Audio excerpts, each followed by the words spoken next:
Welcome, friends. We're glad to have you in our study today as we have begun in our past week a study of the book of Daniel. We're glad you've chosen to be with us today. We hope that our study today will be to your profit and to your benefit. When we look in the book of Daniel, we find that the book of Daniel covers a period of about 70 years.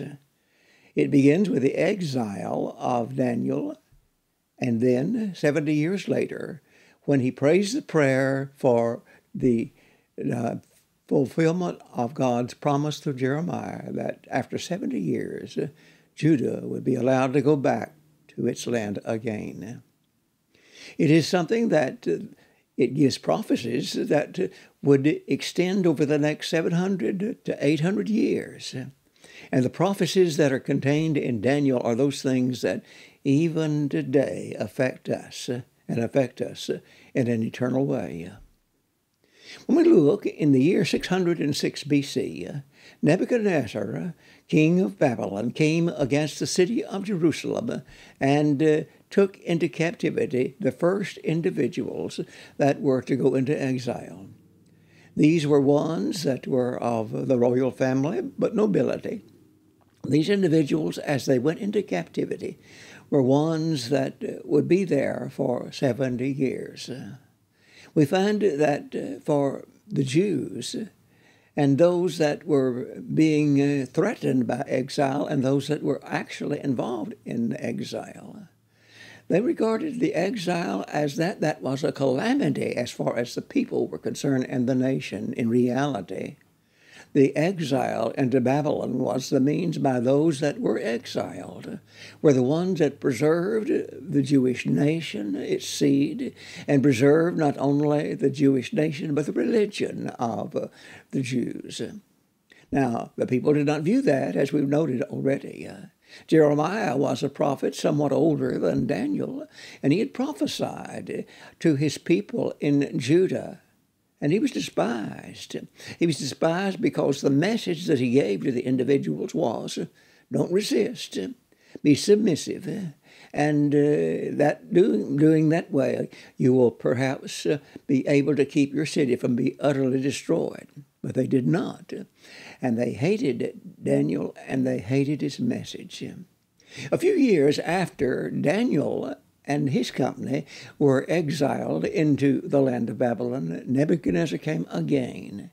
And when he came again, this time, he took perhaps the largest number of individuals that were carried into captivity. Between 10 and 18,000 Jews were deported. And this was the cream of the crop. It was the craftsmen. It was the individuals that were of the nobility, left the poor of the land. And among those that were taken was the young king Jeconiah, and we read about him. He was 18 years old when he was taken into captivity, and he lived for many years as a person that was enchained. But when about 37 years into exile, he was released from prison, and he was given a position of eminence in Babylon. But he lived and he died in Babylon. When we look at these individuals that were deported there, we find that sometime later, after it was that these had gone into exile, that God gave to Jeremiah a vision. He saw at the temple two baskets. They were baskets of figs. One basket was that was of fine, delicious figs, and the other was a basket also of figs, but ones that weren't fit to eat. Jeremiah was asked by the Lord, what do you see? He said, I see two baskets. One is good, and one is bad. And God told him the significance of that. He said, Jeremiah, these two baskets of figs represent my people, and the basket of good figs represent those that are in exile. They will be the ones that will be blessed. And those bad ones are the ones that have been allowed to stay in Judah And in Jerusalem, they will suffer tribulation. They will suffer agony and famine, and they will finally be and see their city destroyed. This was in the book of Jeremiah, the 24th chapter, if you want to read about that vision. Then Daniel also, or rather Jeremiah also, received a message from God to those that were sent into that land. And the message that Jeremiah wrote to those that were taken into captivity was this: you marry, you have children, you give your children in marriage, you be submissive to the government, pray for the peace of the city wherein you are. And God will bless you there.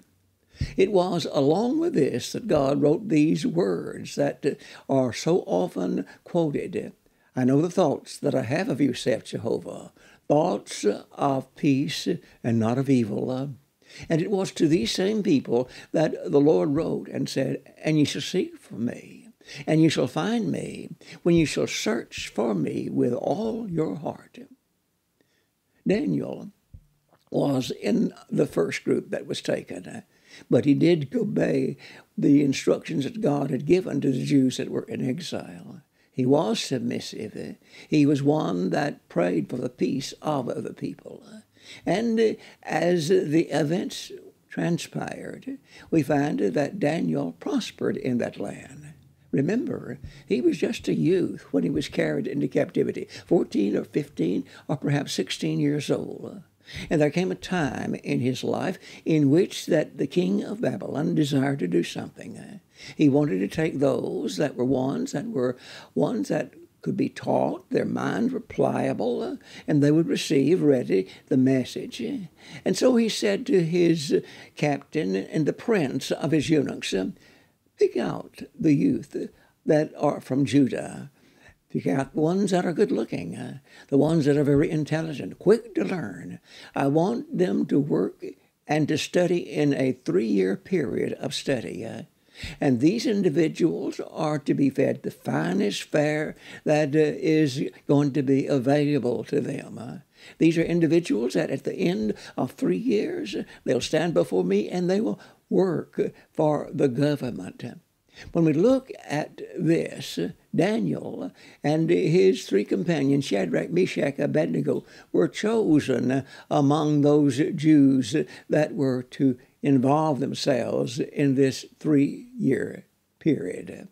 And as we look, it was a time that was really advantageous to those that were engaged in it. But it proved also to be a time of real testing for those that were in this land. For we find that while it was advantageous, they would learn the language, the wisdom, the knowledge of the Chaldeans.